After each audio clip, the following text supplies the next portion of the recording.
Leave your house to your kids without costing them thousands of dollars. Here's how. I'm Michael Jenkins, and as an estate planning attorney, we talk about this with clients every day.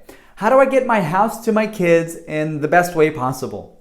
And let's talk about 3 approaches. 2 bad approaches and a good approach. Now, the first is transferring title while you're alive. So just signing a deed that takes your name off title and puts your kids on there. Now, in some very select cases, that may make sense when it's part of a broader strategy, but for most people, it's a horrible idea. Let's say you bought the house in 1970 for $15,000, an obscenely low price by today's standards. The house is probably worth close to or more than $1 million at this point because everybody wants to live in San Diego. Now, if you transfer title this way, just by taking your name off and giving it to your kids while you're alive, if the kids ever go to sell that property, they're going to pay a very hefty tax bill in the form of capital gains because they didn't get what's called a step up in basis. So the IRS is going to tax them on the difference between $15,000 and the sale price. Let's assume it's $1 million.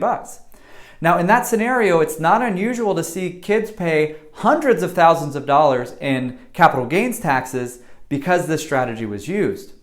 Now, that's not to mention the fact that once you sign that deed and you're not on title, it's not your house anymore. So you have no say in what happens after that.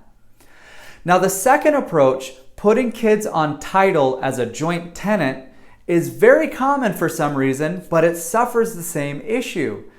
The thought is, I'll put my kid on title as a joint tenant, so it's in both of our names while I'm alive, but when I pass, it goes to them automatically and we stay out of probate court. And that's true, we don't go through probate court, but the kids don't get the step up in basis, so they pay the same tax bill, and since there's now a co-owner of the property, you've effectively lost control of the house. Now, there's other issues there with creditors as well, but those are the big ones. Now, the third option is the better route. That's setting up a trust. It can be a simple trust that just says, I'm going to put my house into the name of the trust, and when I'm not here, the trust should pass it to my kids.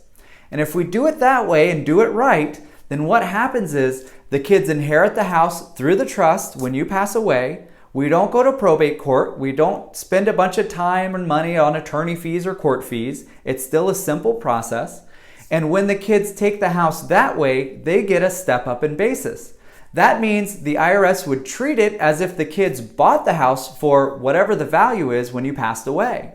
So instead of selling it and paying capital gains on the difference between $15,000 and $1 million, they sell it and their basis is $1 million.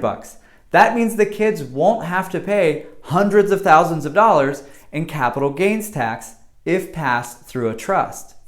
Now, if you have any questions about what the best way for you to pass your house on to your kids is, always feel free to give us a call, send us an email, send us a text. We're here and we're happy to answer any questions.